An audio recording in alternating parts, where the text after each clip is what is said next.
Are you wondering how you can contribute to Funniest Thing? Don't flip out. Go to patreon.com/funniest thing. Whoa! Oh!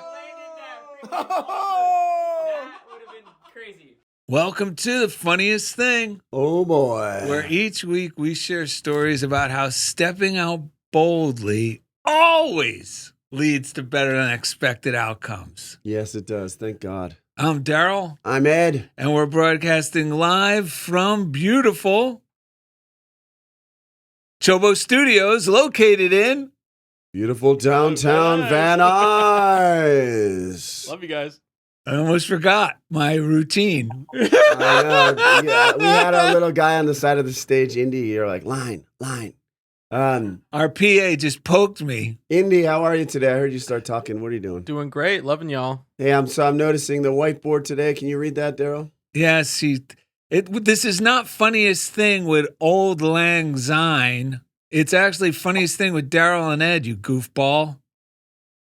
Dude. My bad. But Happy New Year, y'all. Hey, I just happened to listen to watch It's a Wonderful Life for the first time ever, or at least that I can remember the other night at your suggestion, and they sang that at some point, I think toward at the end. Yes. That was the grand finale. What a great movie. That movie, if you haven't watched it in a while, I mean, I'm like late to the game on this, but there's a great movie out there, folks. I highly recommend it. It's called A Wonderful Life. But that movie got intense, man. Like, I mean, it is really all about the story you tell. It's also about it's about the prodigal son's brother who stayed home, and he was bitter about the prodigal son, and like that's another part of the story. Yeah, of the there's prodigal so much son. in there.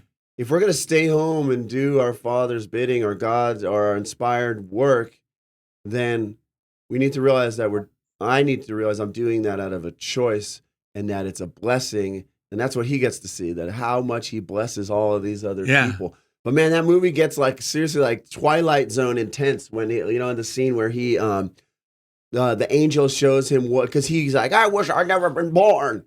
You say it better than me. You got the whole thing down. But so he goes through this whole sequence where it's like his life if he had never been born, and the cinematography and the intensity of that. Wow, I had to watch it all the way to the end. I thought I was going to watch a part and watch, but I was like, I was feeling the same way he was feeling. I was like, come on, we got to get through this. Like, I got to watch this to the end. Well, it makes it clear that we don't realize the ripple effect. Yeah. Just by us being here has on so many people. Right. Indy, your mic's on, by the way. We're hearing your chair roll around there. Hopefully he hears us. Yeah. But at any rate, great movie. Really intense movie. A lot more intense than I thought. And it has a lot to do with today's show. Yeah. Which is called What's Your Story? With the amazing Reverend Cathy Norman. And when we say Reverend, not everyone gets that term. We learned from Reverend Elizabeth Marshall.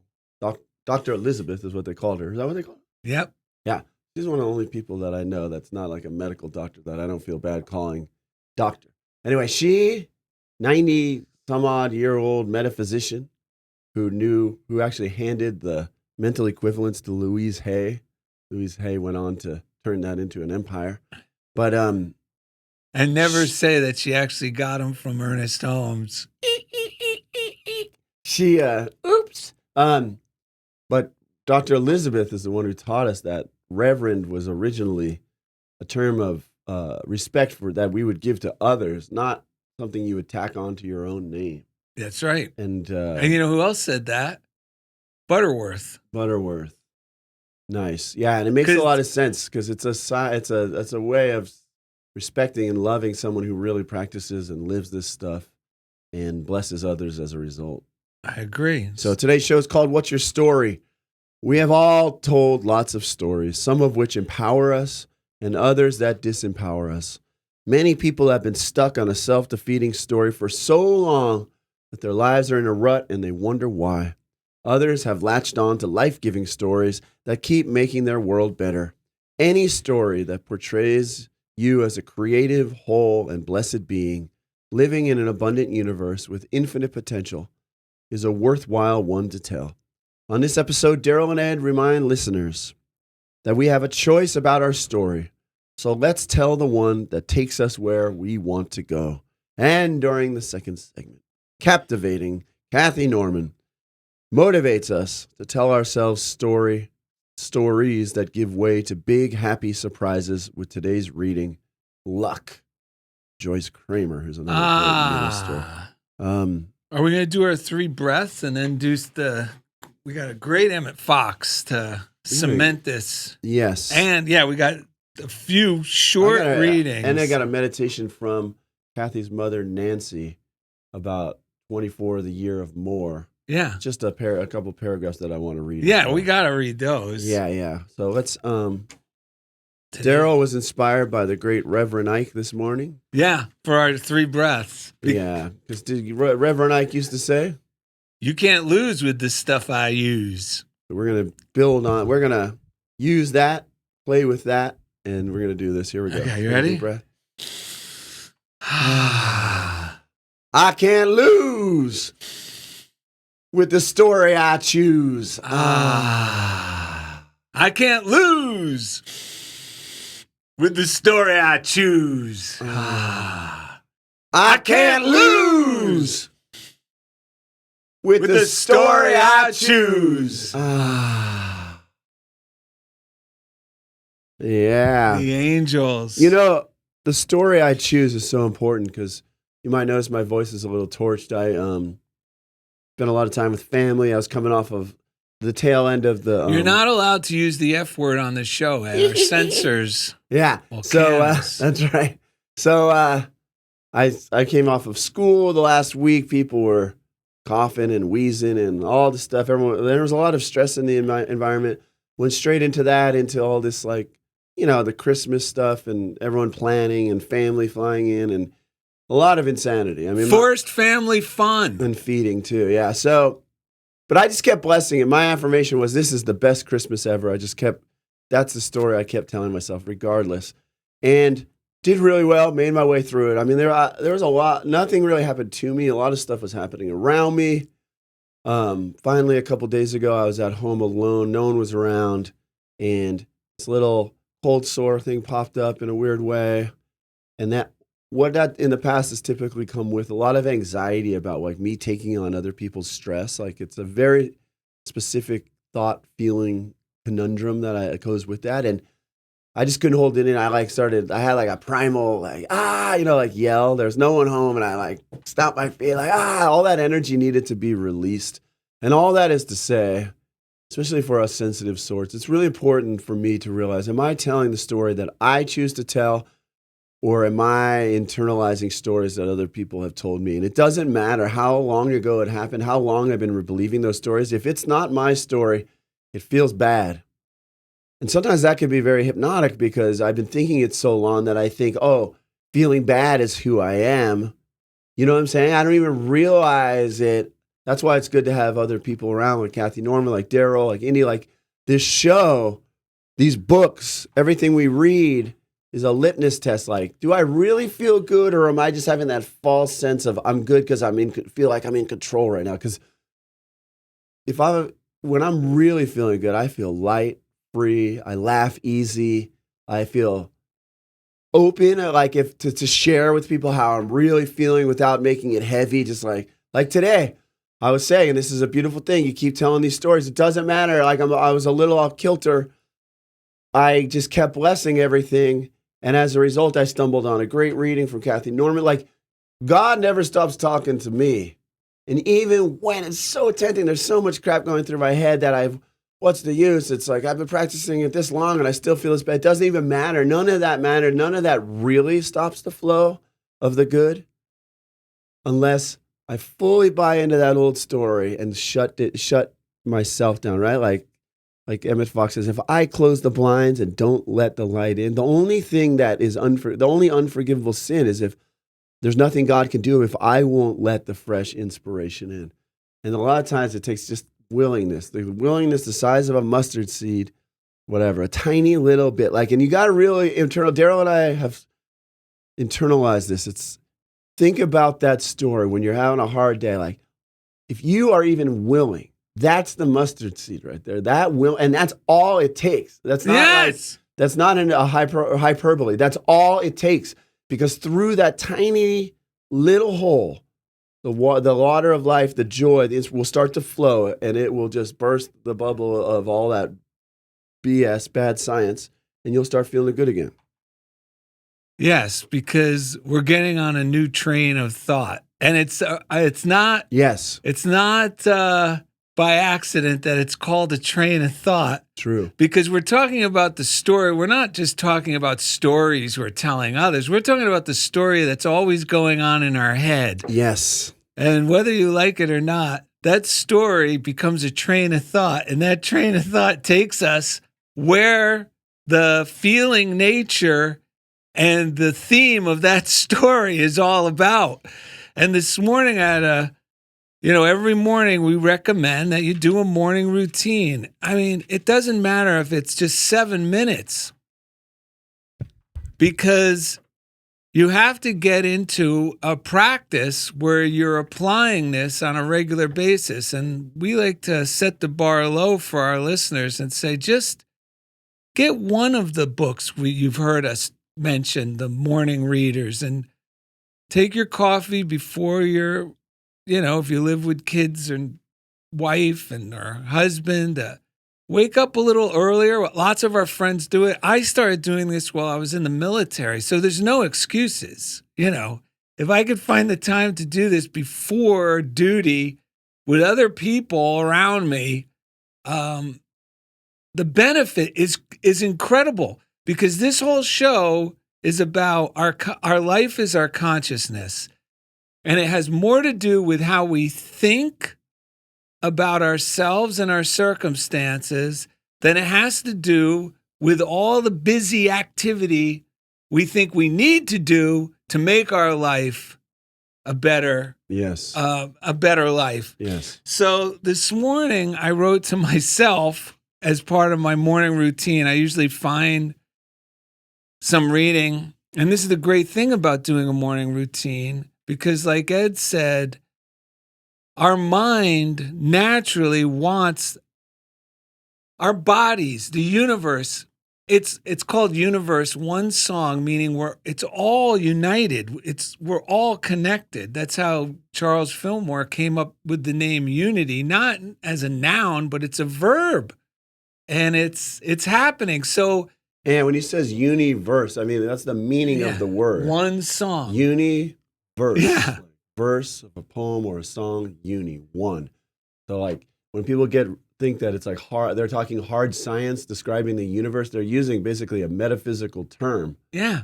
It's amazing. Sorry, it is amazing. Yeah.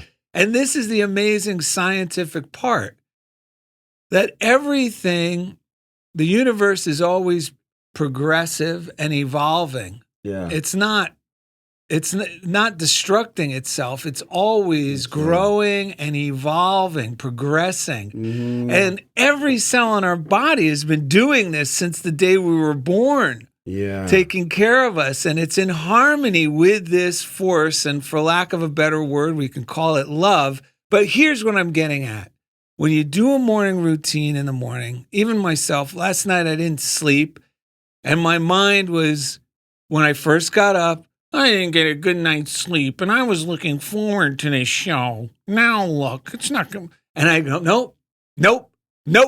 I don't want to tell that story. And I know better now. So I go, nope. We're going to have coffee. And this is going in my head. We're going to have coffee, you're going to do routine, and you're going to start feeling better.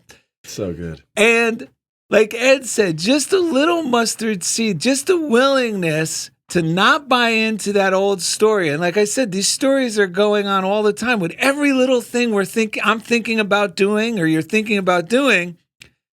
And I'll read what I wrote to myself, but what Ed said, just a little bit of the mustard seed. So this morning I wrote to myself, whenever the story begins, this was after my routine, whenever the story begins. So whatever story starts in your mind, think about spiritual solutions.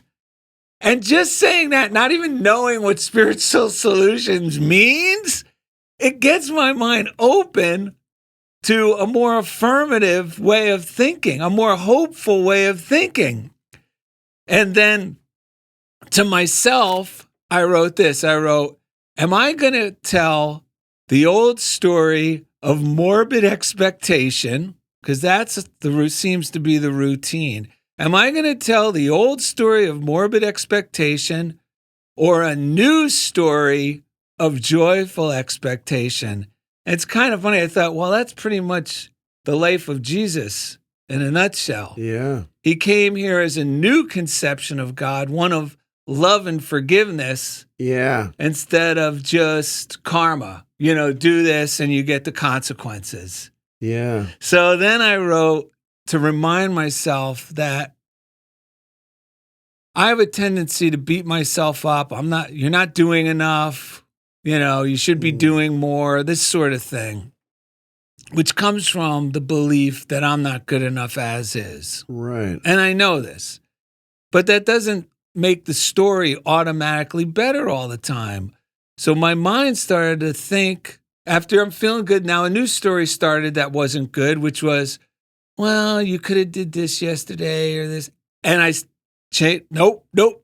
And I wrote, there is no legacy required. I do not have to impress others with my suffering to earn or deserve my divine and unlimited inheritance. It's so tempting because so many we hear around us in the news or from people we know, even our own heads, that it's virtuous to suffer. Nothing good comes easy. He got it the old-fashioned way. He earned it. And it always has the connotation of their struggle and sacrifice in the wrong sense. Ed and I talked about it this week. Sacrifice, the original idea of sacrifice didn't mean I'm sacrificing my heart's desire, my dream, in order to do something distasteful because I feel obligated to an idea about other people. Oh, look at him. He was supposed to, he had the opportunity to play pro football, Right. but he sacrificed that, and now he works in a factory canning sardines and he raised his kids and the poor guy's dying inside, right? But that's not what sacrifice meant. Sacrifice meant I sacrificed that negative story that's starting in my head. I sacrifice the idea that I have to suffer. And Right. I choose the thing I desire because the thing you desire is God's will for you. Yes. We're best at doing the things we love to do. So I wrapped it up with God's grace is mine effortlessly, meaning all this good in our lives, my health. I do things to remain healthy, but compared to how much health is going on in my heart, my heart's beating all on its own. Yes. So that's all the grace of God. So God's grace is mine effortlessly as I simply appreciate it, meaning appreciate that this life force is going on, and take the path of love in word, thought, and deed.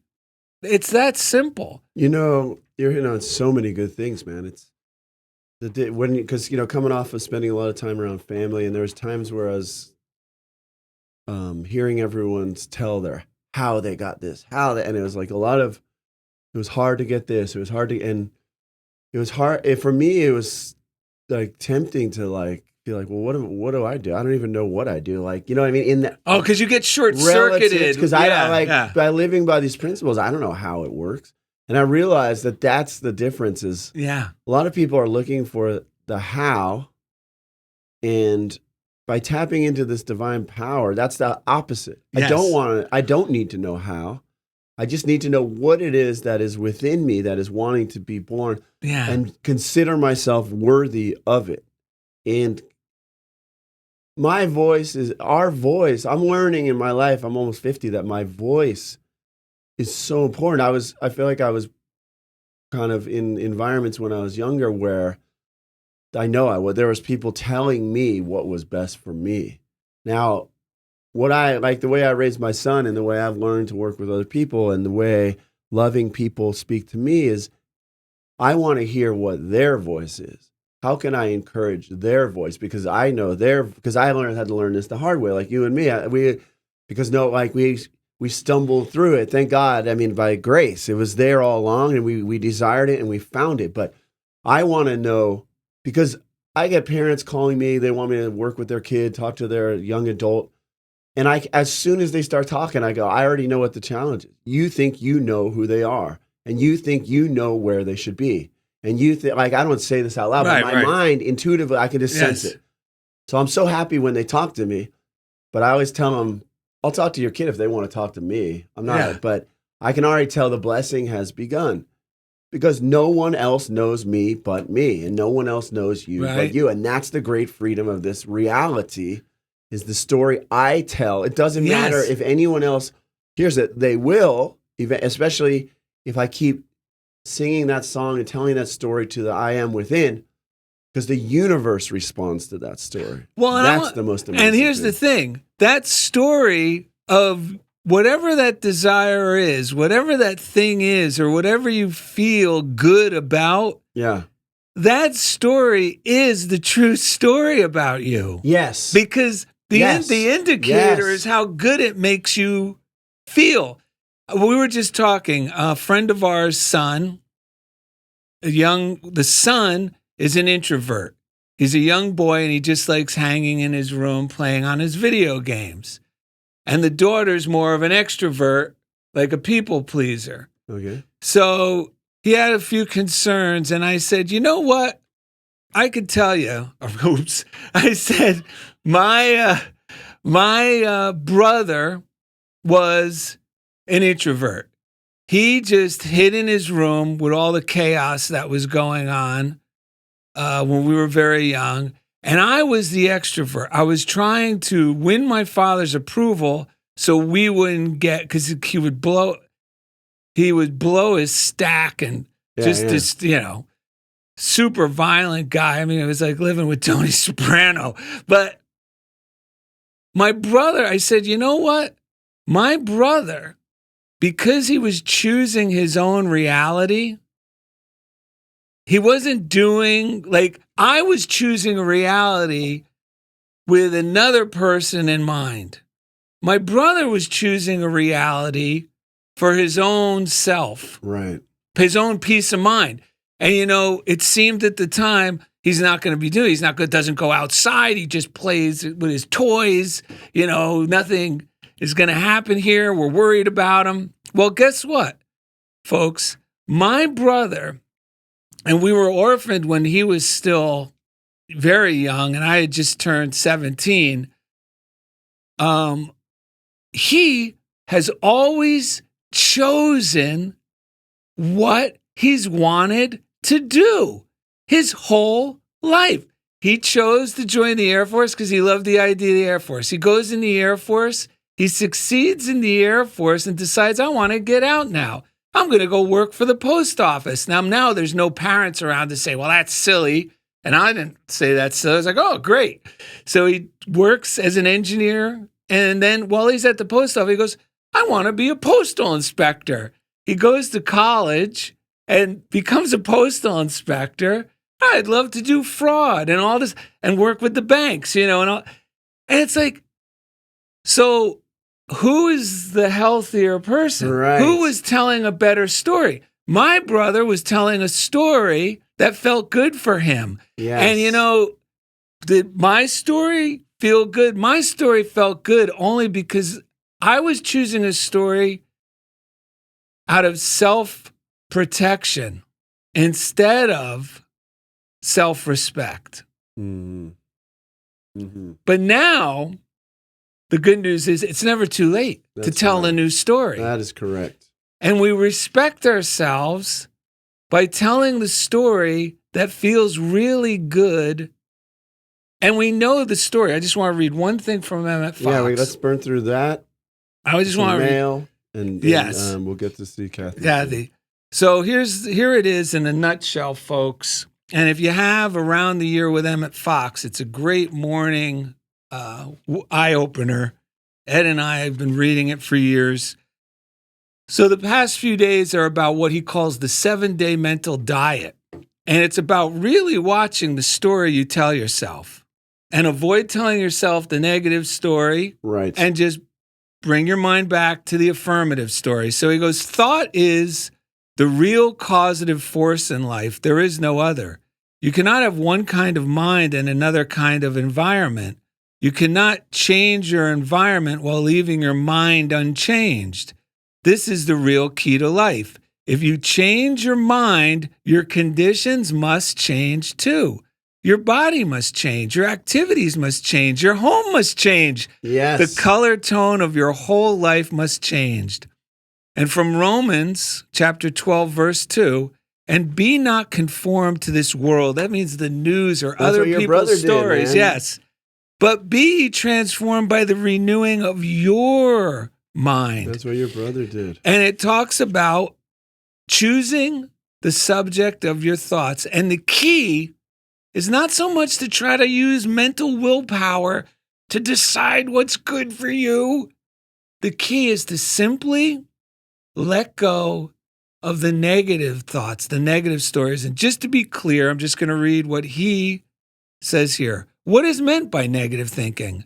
A negative thought is any thought of failure, disappointment, or trouble, any thought of criticism or spite or jealousy or condemnation of others, or self-condemnation, any thought of sickness or accident, or in short, any kind of limitation, morbid expectation, I call it morbid expectancy.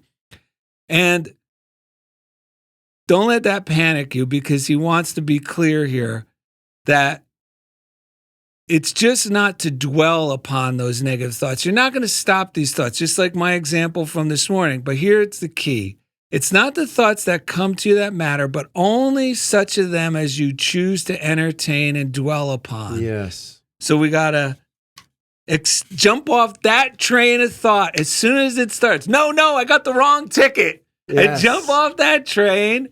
And that's enough, like Ed said, and like I mentioned, that the new train of thought will come in. Yes.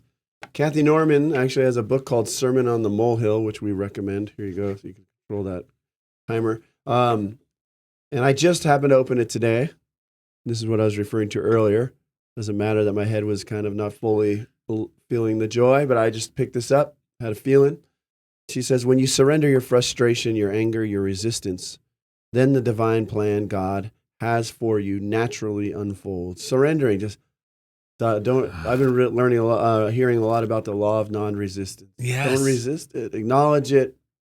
Let it go. It is rarely stated in words, but it can be found by simply looking at what is in front of us. Step by step, day by day, God's plan is displayed before our eyes. This is 100% true. When we trust that God knows exactly what he is doing, when we surrender to him, we see God's plan in concrete experiences that lead us to where we need to be at precisely the right time. God has a future for us that is God's business, not our business. We don't have to worry about it. You know what this reminds me of? One quick tool I've been using this week, and I shared it with our friend who's in the hospital, Stephen Bruni, a guest on here. Yes. Send your prayers to Bruni. Quick, radiant health. Yes, he's healing. He is healing. But another quick, with this in a nutshell, it reminds me of this that helps me and has been helping me all week. And it's from Mary Kupferle, another Unity author. Yes. And it's simply this: God's taking care of it. Yeah. And it short circuits my negative. As soon as my negative story starts, I go, God's taking care of it. Yeah, that's everything right there. Yes, God's taking care of it. Concern is never constructive. No. We have to just keep rerouting when we feel that concern. Lois Conklin sent us to our P.O. Box 1312, Culver City, California, 90232. That's the funniest thing. Life is not about being rich, being popular, being highly educated, or being perfect. It's about being real, humble, and kind. Merry Christmas to all, CHOBO Studios and Funniest Things, sending love and blessings for the new year. Love to all, Lois Conklin. Thank you. Kirky sent us a postcard, says, one day I will catch that bastard. That's what it says on the front. And it's me fishing, and it's got me He's trying going to catch for the us. bait. We're all trying to catch ourselves, though, aren't we? We're all trying to catch wind of what we're up to down there. So good news. Withdraw your attention from the news. Create good news by virtue of the aliveness you exude and the actions you undertake from a platform of inherent well-being. Yes. Create good news. That's what we do. That's amazing. Each day is new. And you know, when we do this, I was just thinking, we never make a good day. We receive a good day. We participate in the good day that's unfolding. And a lot of these tools, that's what takes the weight off it. We don't have to make heaven on earth or make our dream life. We just have to receive it. We just have to be open to it. We have to play with it when it arrives. After the break, hopefully Cathy won't mind if I read Nancy Norman's little More in 24 meditation. I want to say too, when I got in my car after hearing stuff going on in my family of origin's house, during Christmas, I got invited to sit for 10 extra minutes in it. There's just a lot going on. I was getting beat up. I used a few metaphysical blessings to get my way out of there. But I had to say, when I got back in my car, I felt so blessed that we live this way. The difference in living affirmatively was never so clear to me. Doesn't matter what we look like when we're in front of family or people who don't understand us. It might feel like we're getting our behind kicked or what's the use? But it works. I would rather have a life that is working than a life that I can brag about how hard it is or complain about everything and be the center of attention in a situation like that. I would rather leave that situation and thank God that I have a great relationship with my son. Our health continues to improve. My finances continue to get better. The things that I dream of come to me in amazing ways. Yep. Even when I get tempted by that devil whisper in my ear, I'm so glad that at the end of the day when I lay down my head, I know I've never been so clear that we are on the right track by living affirmatively. It is not just niceties.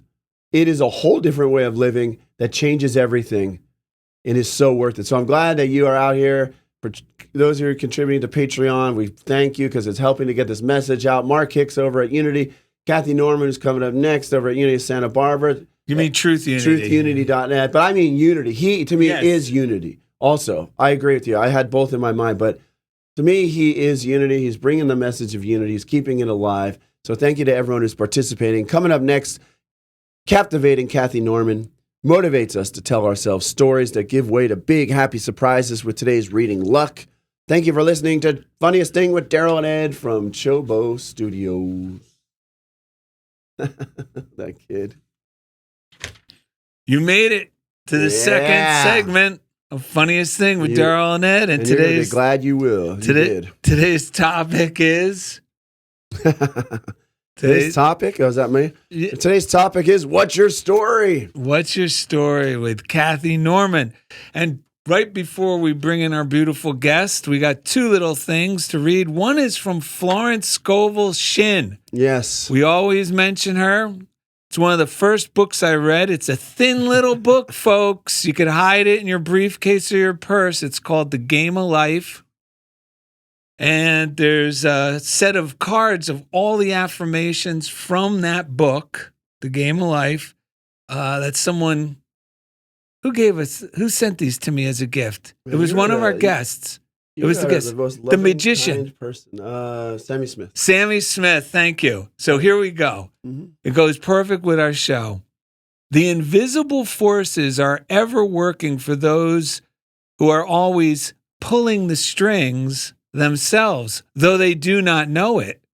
Owing to the vibratory power of words, whatever one voices, one begins to attract. Yes. As soon as we voice a thing, we're starting to attract it. Yes. Cathy Norman, how are you? I hear your voice. I'm good. I'm so excited to see you two handsome guys. Oh my God. Thank you for coming. Well, we will see you tomorrow at Unity of Santa Barbara.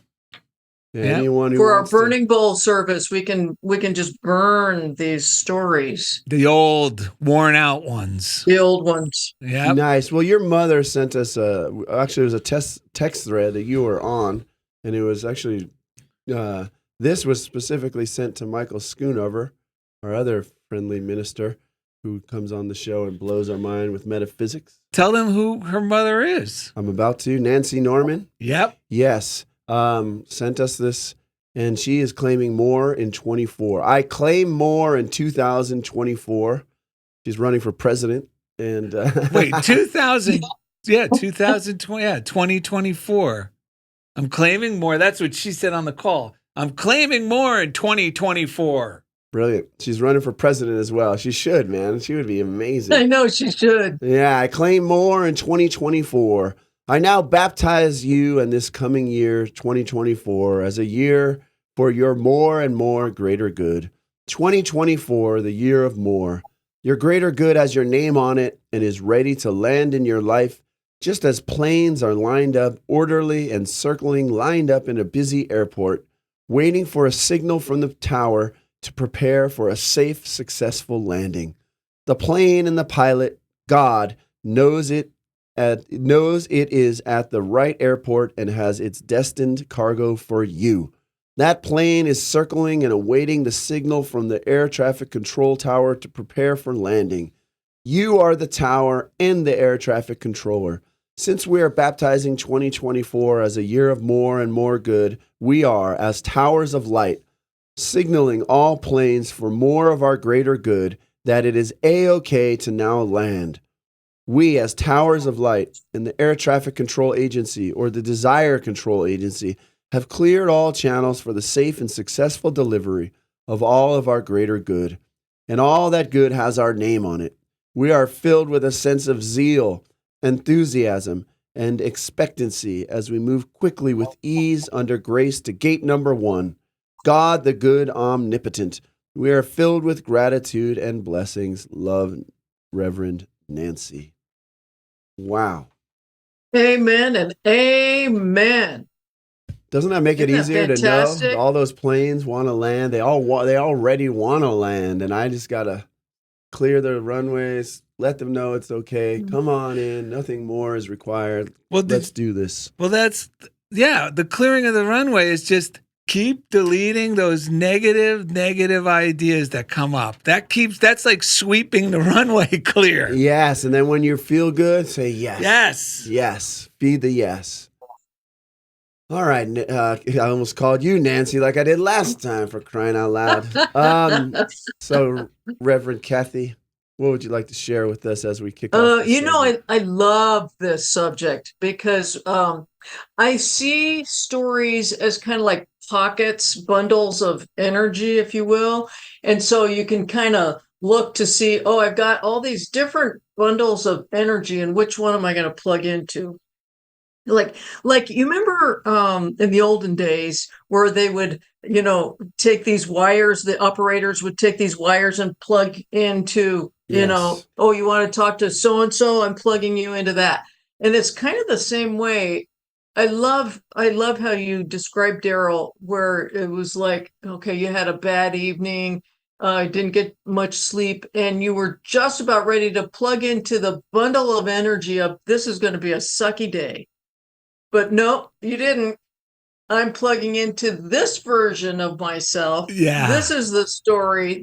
And if you think about it, because in quantum physics, there's many realities happening all at the same time, and you get to choose which reality you're going to actually experience.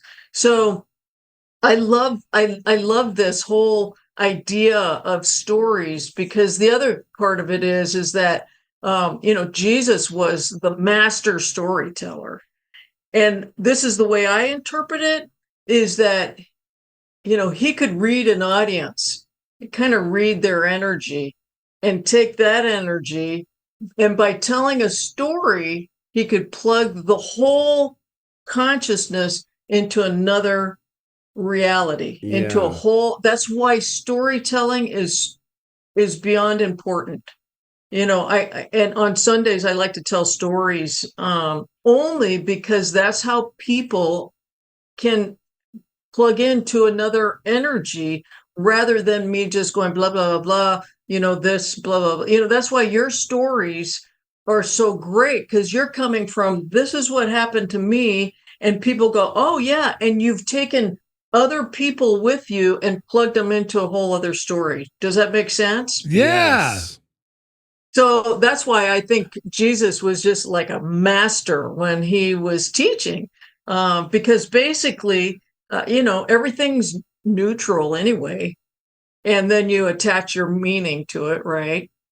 And you are attaching, some kind of meaning to it, and either it's going to be really positive in your life or it's not. So it's like, in fact, I don't know if you guys saw this movie. I don't know why we saw it because it freaked us out. Called that, maybe you saw it, called Leaving the World Behind. Yeah, I Yeah. decided I cannot watch this movie. You can't. For days, Steve and I were like, "Oh my God, it's kind of apocalyptic," And I noticed that both of us were taking our plugging into, "Oh my God, are we prepared if there's a cyber attack?" And we got into that whole thing for a couple days. Yeah. And then finally it was like, whoa, I went into the rabbit hole of complete fear. And why did I do that to myself? And yes, it's good to be prepared. You never know. But for the most part, I know that God's going to take care of me. And so it's like, where are we going to, am I going to plug into, there is no God? I can't, oh my God, how am I going to survive? Or there is a God and, That's right. I'll be guided to whatever I need to do. Right. So, yes.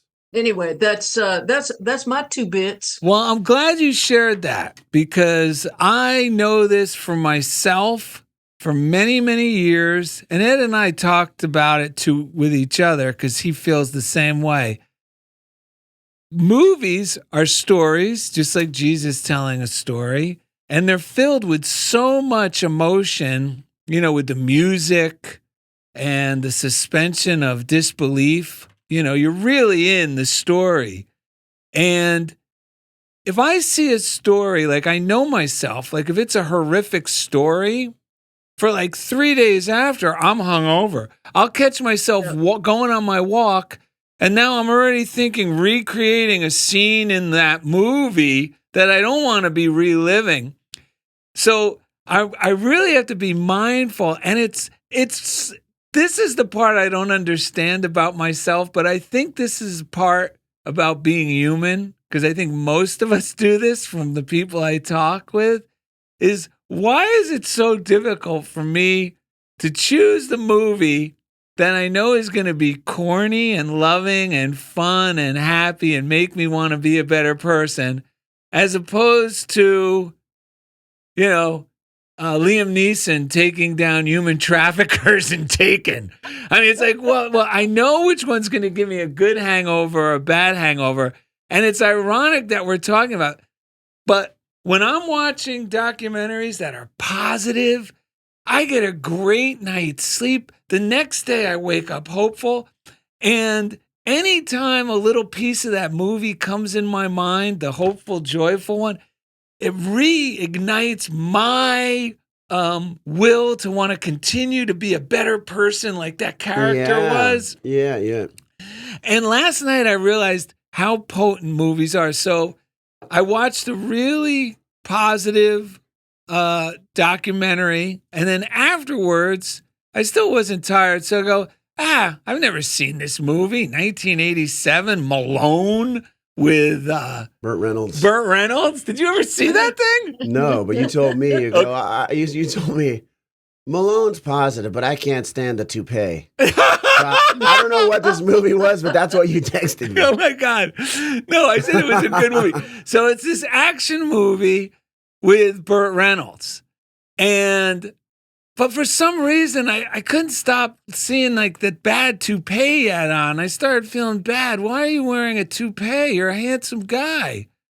And that night, so I fell asleep last night.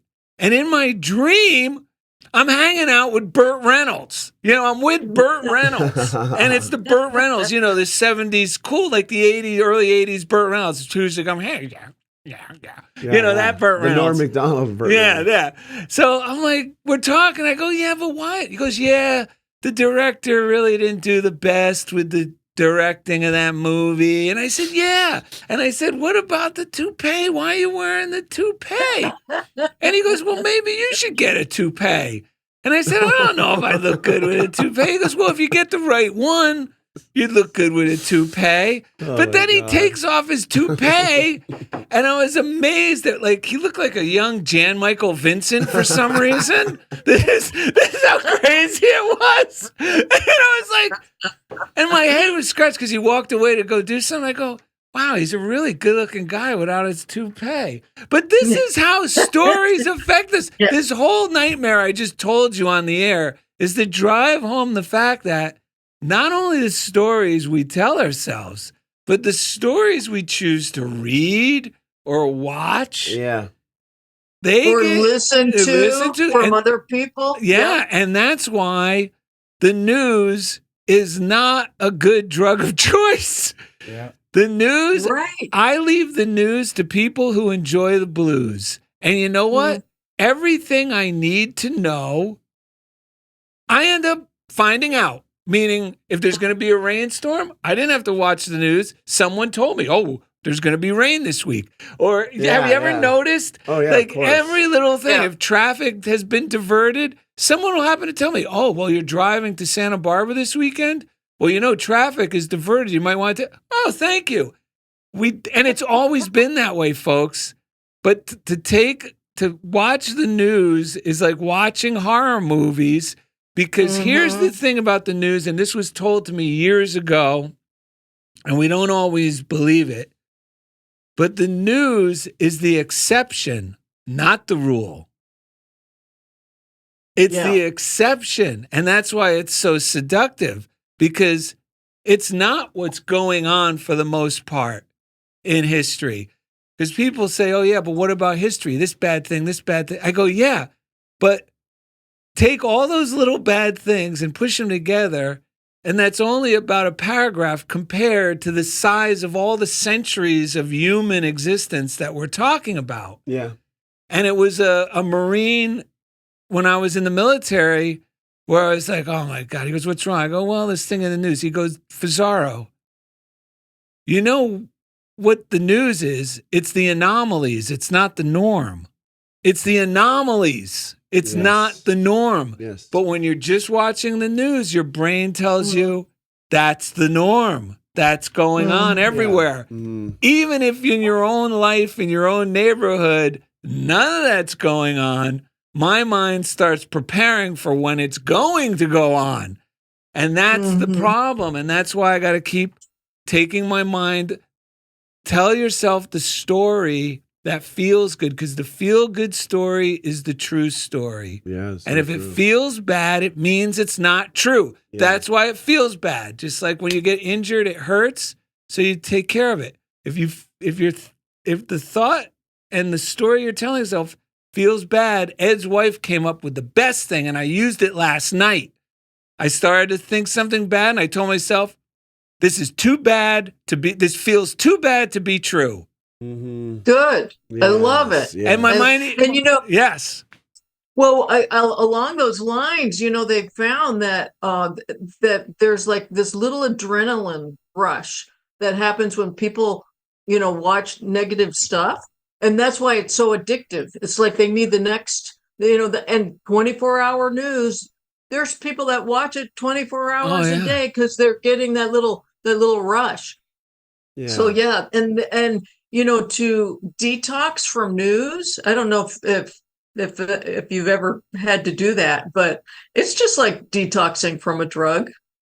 Yeah. Oh, I've been off the news and off social media for a big chunk now, like several months now, because I got hacked. Thank goodness. God did for me what I couldn't do for myself. Right. And what that's caused is I notice now, even if I think about watching it or looking at it, and now I only have YouTube, I start to feel like that little feeling of a little bit of nausea. Yeah. Like this doesn't feel like, Right. and it's like, no, we could overcome it. We're just going to take a peek. But it's so obvious now that it's emotionally Yes. unhealthy. But when I'm looking at it all the time, it's like the story of the frogs, where if you slowly bring up the heat, they don't notice that they're being cooked. And that's what happens if you put them in cool water, right? Yeah. Then slowly turn off the heat. Yeah, you'll never know you're being cooked, and that's what happens when I'm talking from my own personal experience, and life is a laboratory, and from my own personal experience, when I'm in it all the time, I'm not aware about how bad it's affecting me emotionally, physically. Right. But when I'm away from it and then think about going in that direction, yes, my mind tells me, like that movie you're talking about, we actually talked about you watching this movie. You probably forgot because you were still in a blackout from it. Yeah, but like the day after, and you're right. We did talk about it. And because I actually needed your help. Yeah, because I called you because it was like, okay, I need a shift in consciousness. I can't get out of this. Because I told you, I said, you know what? I saw that movie, and the bit of the trailer would come on every time you turned on Netflix. You know how it automatically shows a little piece. Yeah. And I said, Darrell, you cannot watch that movie. Yeah. And I was telling, I go, no, you cannot watch that movie. And Cathy, naughty little Cathy, admitted, she goes, I had the same thought before I pressed play. Right. Yeah. That is so true. But we all do it. But this is a good lesson. Yeah, well, a lot of people don't realize that they can tell a story, too. There's a lot of sensitive people, like myself included at times, my wife, that when you grow up around people that have strong ideas and maybe negative and you feel shut down a lot, you get used to being a really good listener. And maybe you don't have the type of voice where you're trying to push your way through other people to try to be heard. But this is where you sit alone and tell your own story. Find ways that you want to tell your story. You don't have to tell it to anyone else but God and yourself. That's the main thing. That's when I start to get sort of resentful at times, because I can be really good at going along and supporting other people, but I'll get this certain sort of like caginess. This is kind of what came out the other night when I was just feeling frustrated. It's like I start to get really just, if I've just been listening to other people's telling their stories and I haven't found a way, whatever it is, through art or writing or whatever it is, for me, even surfing kind of feels like that, where it's just me. And it's just really important that if you're listening to this and you don't think you're a storyteller, you find a way. Whatever works for you. You don't have to have a podcast or be a minister or have a loud, necessarily voice, but find a way to tell your story, whether it's through sewing or whatever it is, right? But that creative voice exists within everyone. And I think that's why a lot of people just adopt this outside news voice and think, well, it doesn't matter. I don't have that in me anyway to tell my own story. What's the use? It doesn't. But it does matter. It really, really, the only way this whole place is really going to change for the better is if everyone finds a way to and this is the thing, lovingly, a creative, joyful story. Not like, there are a lot of stories, and sometimes we have to get rid of the crap if we've been suffering. But when it really takes off is when we tap into our individual story, our individual creative, powerful, unique story. Because every one of us has culture, family, but whatever. But like your brother, he found a way to be himself within all of that. And that ended up being his salvation or solution to all of it. And it's just so important, because I can imagine people here, like even Darrell and Ed are not your storytellers. Reverend Cathy's not your storyteller. You are your storyteller, and you need to find ways to tell it. You will feel better. You will feel more powerful. Lois Conklin makes these cards. Yeah, she sends us these postcards. There's one right here. Yeah, and here's one. There's one. And she tells her story through music. She plays, and it's just we know so many people who have. Kirk writes scripts. Everyone, CHOBO, Indy does it through CHOBO even. Like, this is part of the way he's telling his story. But we all have a different way to tell your story. So if you're listening to this, it can look like anything, but it's that moment where you feel like you're expressing your true self. Just for the sake of expressing your true self. You don't need any more justification than that. and it's powerful. It will change everything. It will change your life. That's like when I got into music when I was 18. I was just writing poems because it had to come out of me. I was in college. My Kelly Wells, the guy who was my apartment mate in college, found a poem on the ground, made some chords. He played guitar, told me I should sing with him. And it changed my life. I went from being someone who didn't think my voice really mattered, and I'd get angry, and that was the only time I'd express myself, to all of a sudden, my whole life changed through music. All of a sudden, I'm like in parties.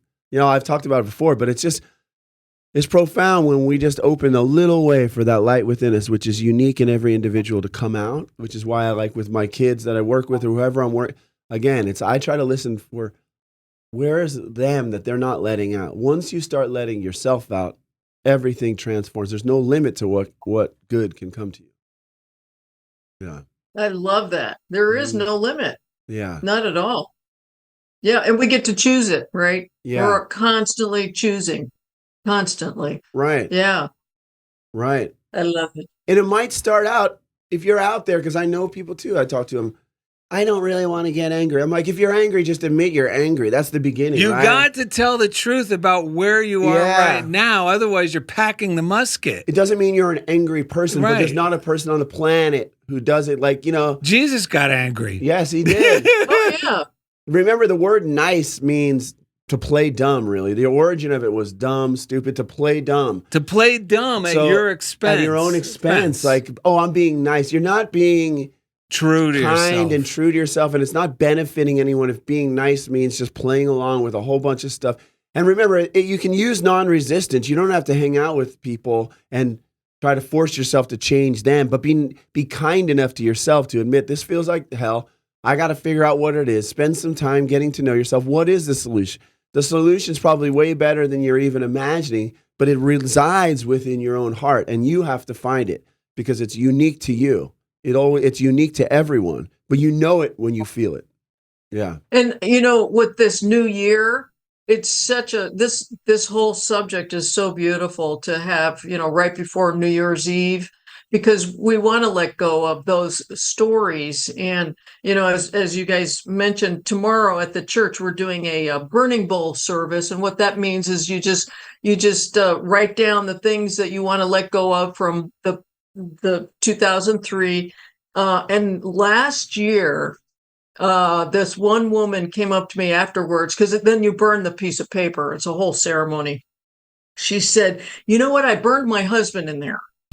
And I just started to laugh. And I said, it's not your husband, but what is the meaning? What's the story that you bought into about your husband? Your husband is neutral.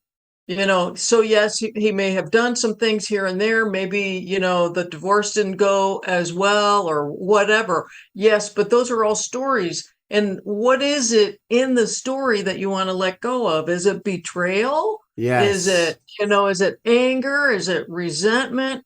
And so for this new year, it's about, what do I want to let go of? So I love that you guys are ending the year with this subject. It's really powerful. Yes. Yeah, it's about getting to what's underneath. You're absolutely correct. That's important, because it's never what we think it is. I quickly want to blame a circumstance or person, but what's really going on underneath that? What does it affect within me? You know, what's the fear of something I might not get, or the fear of something I might lose? Like, what's underneath there? What's causing this anger or this resentment or this envy, you know? Yeah. You know, why am I envious? They get all the breaks. Well, maybe that's fear that, you know, I'm not good enough as is, or maybe it's me trying to justify me not taking the tiny little steps towards what it is that I want to do. Maybe that's why I'm envious at this other person, not because of their success. It's because they're a reflection to me of what is possible for me. But I'm not taking the steps. I'm watching the news and action movies instead. Right. Yeah, no kidding. I mean, I get the image when you say that of me as a kid sitting here and just going along with my family telling me what to do. And all the while, like, I'm just, the creative part of me is just sitting in this seat So then I know, because when people around me are expressing themselves freely and this certain type of resentment comes up within me, I know it's the old mental pattern of feeling like I don't have a voice. No one gives a shit about what I do or who I am or what. That used to kill me, man. It was like, doesn't anyone here really? Because I always had this deep creative voice, and if I wasn't able to express it outwardly, I would turn it on myself inwardly, and so sometimes I always tell people this too when I work with them. So the best thing I got out of the spiritual psychology program was to give it a voice. Find out what that part of you is bitter about, because usually that part of me will start by saying, F Darrell, he's doing this, it's so loud, and F this and that, F whatever. And then I'll say, well, what do you want to do? Well, I want to express myself. And it's just what you just said. That part of me has the solution within it, but sometimes it needs to be expressed. Sometimes we spend a lot of time avoiding that part of us that we think is bad or wrong because it's mad. It's not the image that we think. It's not the person that we think we should be. But it's instead of avoiding it, give it a voice. Find out what it has to say, and from there, the solution will be born. That's the manger. And a lot of times, there's a reason why Jesus was born in the manger, right? The last place you thought the Christ would be born. That very part of us that's upset, but it's not a bad part of us. It's a part of us that maybe we disowned or we thought was bad. Someone told us it was bad. But if we start getting to know that part, it brings richness to our life. And because I can't spend my life anymore, I'm almost 50, like try to toe the line of other people who kind of seem like they're doing what I'm doing. I want to be the one enjoying it, whatever that is. And only I know what it is, just like only only the listeners and viewers, And it's not about being militant against anything or anybody and proving to everyone.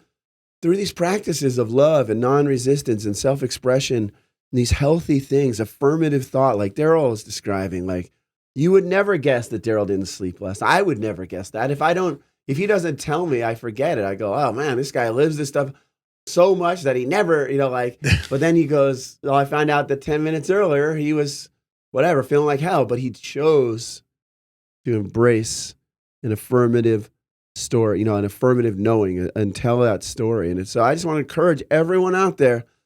It's never going to be too late. It's not too late. You're going to have to do it eventually. Start telling your story. Start expressing yourself. And the good story. No more with the bad story. Yes. 2024 is more of the good and no more of the bad story. Yeah, get on with what you want. Get on with what you want. Find it. It's there somewhere.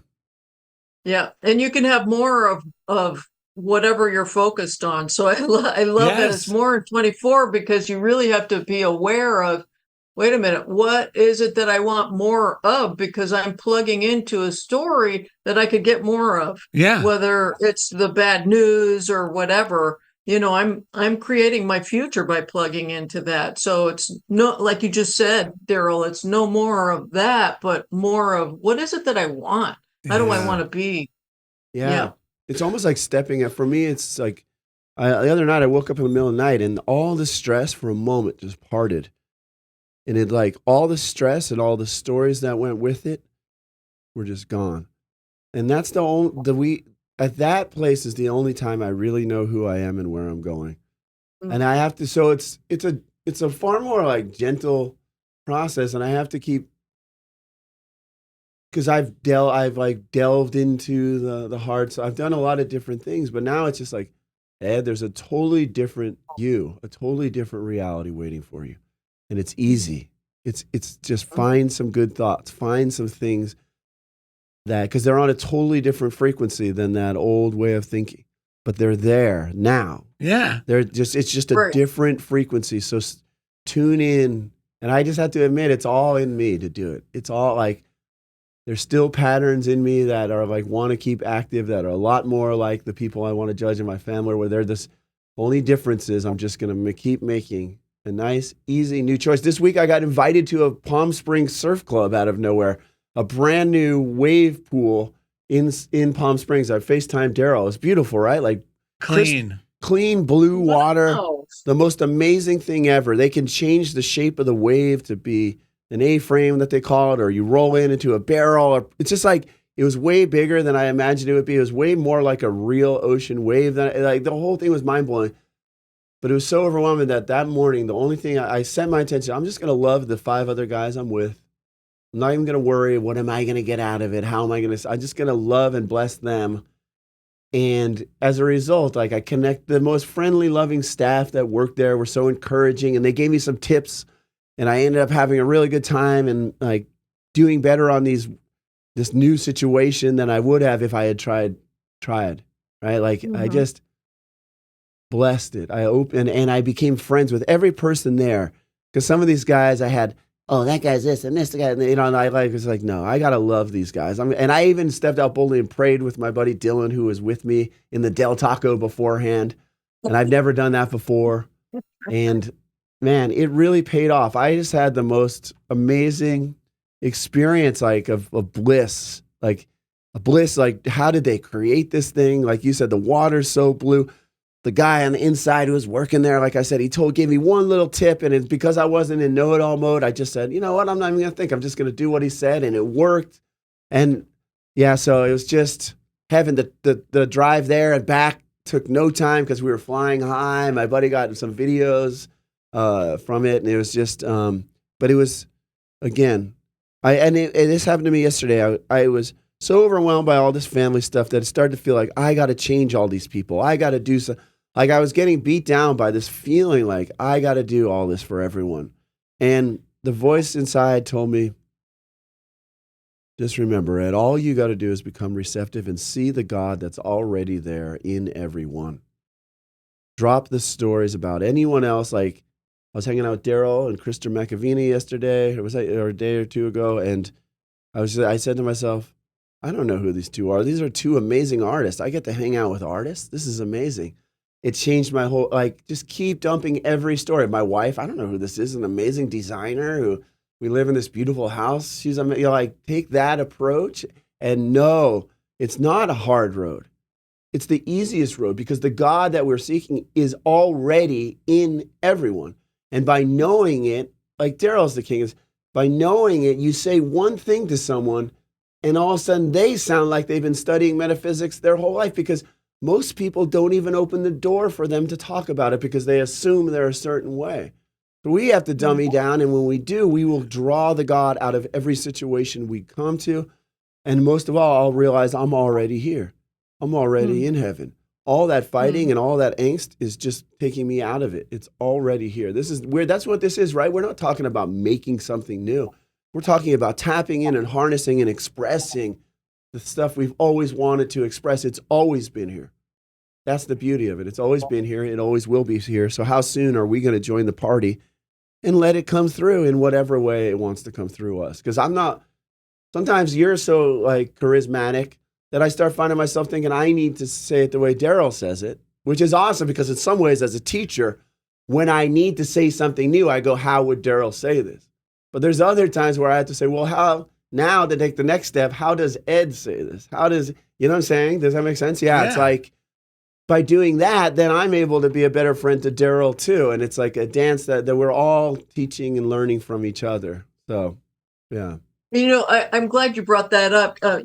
When my co-minister, Temple Hayes, and I first started to serve together at Unity of Santa Barbara, and those of you that know her, she's big energy. Yeah. You know, and with her big energy, she can just, just take over a room. And, I don't do that in that way. And when she first came on, it was like, whoa, this is interesting. I wonder, should I like try to be more like that? That's not me. And one person came up to me and said, you don't let her run you over like that. And intuitively I got, you know what? You don't have to worry. I know who I am. Yes. Yes. You don't have to worry. I know who I am. I don't have to be somebody else. That's right. I know how to be in my ministry, and Temple knows how to be in her ministry. Yeah. And it works. It's like she's a little bit country, I'm a little rock and roll, it's like we're very, very different, And it's the same with the two of you. You're different, and yet you complement each other so Yeah. beautifully because you both have different ways of expressing the truth, and that's all that matters. That's right. So, yeah, good for you, Ed. Hey, thank you. Yeah, you Yeah, too. You I too. I love feel it. I can feel that, and I can see that too. It really is a blessing to have two people, because I mean, I was thinking about this earlier. I don't know if people were watching on YouTube. Sometimes, like when I'm feeling really good, there's like almost no expression on my face. Sometimes I'm like, I need to go to school and become like a news anchor, and, like that. But when Darrell's saying stuff, if it looks like I'm disinterested, it is not. I'm looking inwardly, and I learned so much about these teachings. And I swear, I'll hear the Fillmore's coming through, like everything's coming through. And so I don't know if I'd ever be a good news anchor, but You don't want to be a I don't news want to be a anchor. news anchor. I want to News anchor. It's just like this doesn't make me want to show off. It gives me such a deep feeling of peace and serenity that I don't have to put on a show, because I know that God is the show, like that. And Yes. so I was just thinking, I almost said something about this earlier because I was thinking about it, and I'm so glad. Yeah, it's because we can't watch this. We can't watch the show that's happening here between the three of us. We can only trust.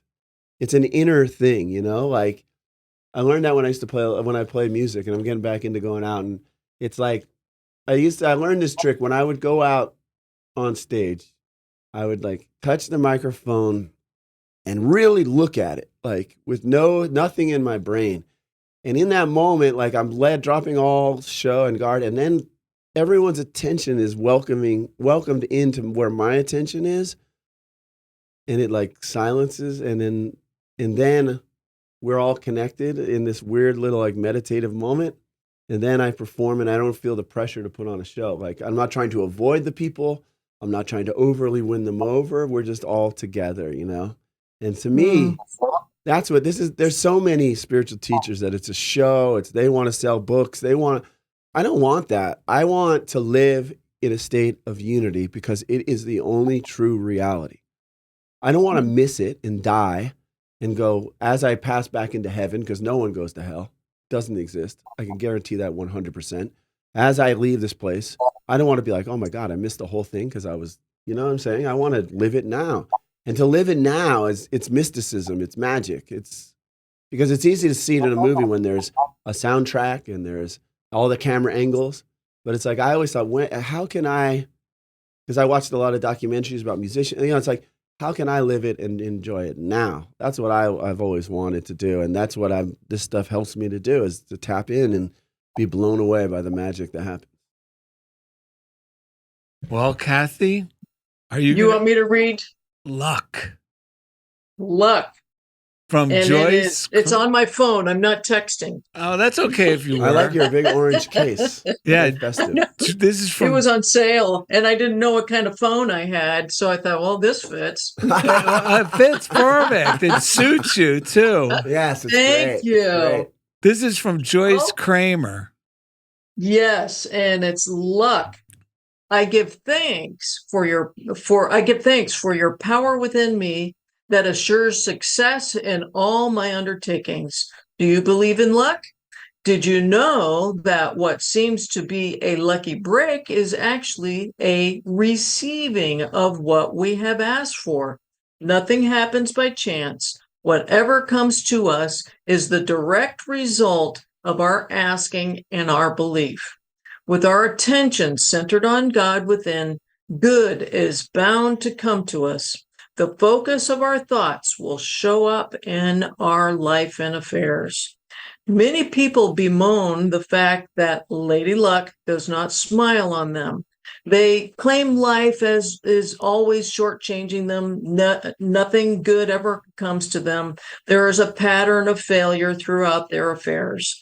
They can be quite sure it will continue until they realize that they alone are responsible for their so-called luck. As we mature in spiritual understanding, we take personal responsibility for our results in life. Relying on God's power and guidance, we are assured of success in all our undertakings. When I was a child, I talked like a child. I thought like a child. I reasoned like a child. When I became a man, I put childish ways behind me. That's 1 Corinthians 13:11 by Joyce Kramer. She was Wow. fantastic. What a great teacher. Yep. And you know what Sinatra's affirmation was? What? Luck be a lady, tonight. Nice. Yeah, don't be a vengeful jerk like me. Be a loving, kind lady. Wait a minute. Maybe I should act like a kind and loving lady, and my luck will be a kind and loving lady. Yeah.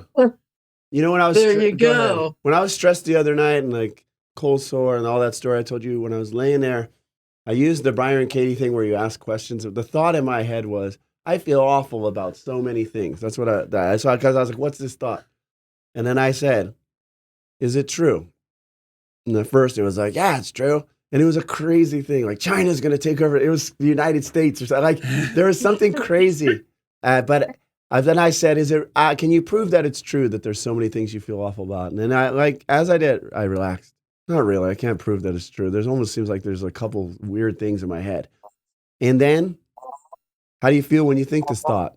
Well, I start thinking about when I was a kid and this thing, and it feels terrible. And I started thinking of all the memories that started going through my head. And then I said, how'd you feel without that? Oh, I feel a lot better.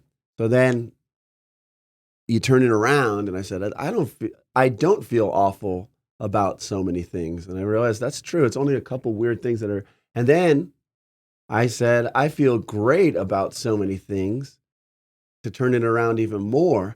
And I realized what Cathy said was just about what do you call that thing? The plugging in, there's some kind of board. Yeah, it was the switchboard. Switchboard. Yeah, switchboard. So I realized the Yeah. root of what led me to that moment was that I was plugging into the few things that were bothering me and believing that that was all there was. And as soon as I started to let go, I realized there are so many things that in this moment, that when I was sitting there, I'm not accessing those things. That's why life isn't flowing through me right now, because I'm not plugging myself in. It was just so clear.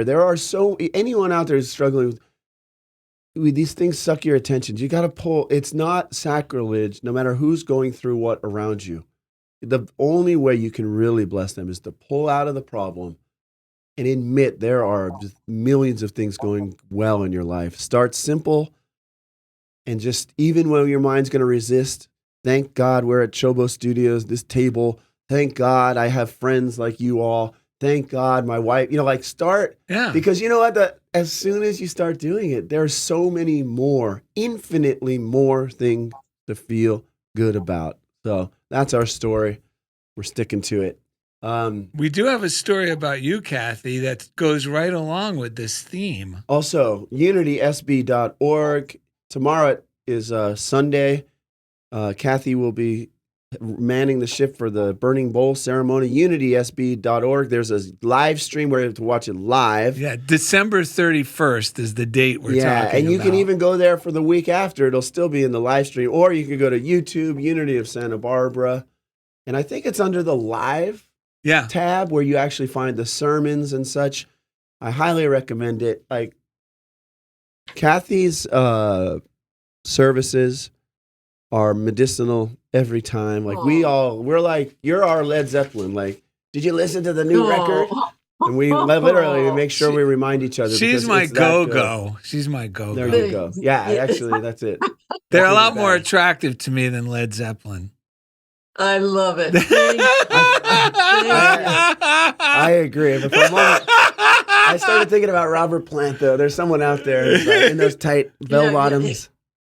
Yeah. So, and just for your viewers, if you can't do a burning bowl, if there's fire alarms around your house or whatever, I would recommend a year-end flush. So take some toilet paper, just write down the things you want to let go of and flush it. Nice. So that's just for your viewers for the new year. Yes. Great. All right. I love that. Maybe a Sharpie would work well on the toilet paper.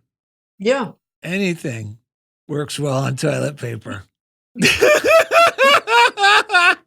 Can you That's our New Year's resolution. read your story about Cathy? We got this from TMZ. All right, I'm stuck thinking about what really could I write on toilet paper with. All right, so let's see here. Upon learning that her friend was ill, Cathy Norman paid him a visit. The sick man complained bitterly about his fate. Everything happens to me. First, my cow gets tuberculosis, then my barn burns down, and now I have lumbago. Cathy, trying to cheer him up, said, It could be worse, to each complaint, she kept saying, but it could be worse. Finally, in exasperation, the sick man exclaimed, How could it be worse? Cathy replied, It could have happened to me. She's a very encouraging minister. Yeah. What's your friend's name? That is so great. Johnny Franzi. Oh, The singer who dances and twirls? KC? Yeah, KC. You mean, yeah, KC from KC and the Sunshine Band. So, not everyone knows. Casey and the Sunshine Band. Not everyone knows that Casey was an earlier admirer of Cathy. He had a crush on her. He had a crush, and this is the original lyrics were, Cathy, to be with you is my favorite thing. Yeah. I can't wait till I see you again. Yeah. I want to put on my boogie shoes just to boogie with you.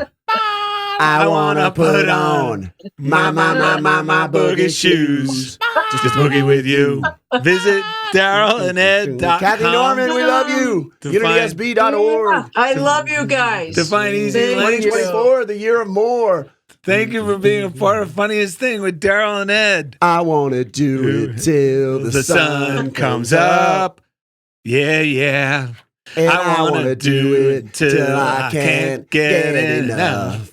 I thought you were a singer. Yeah, I blew out my throat. I want to put on my boogie shoes just to boogie with you.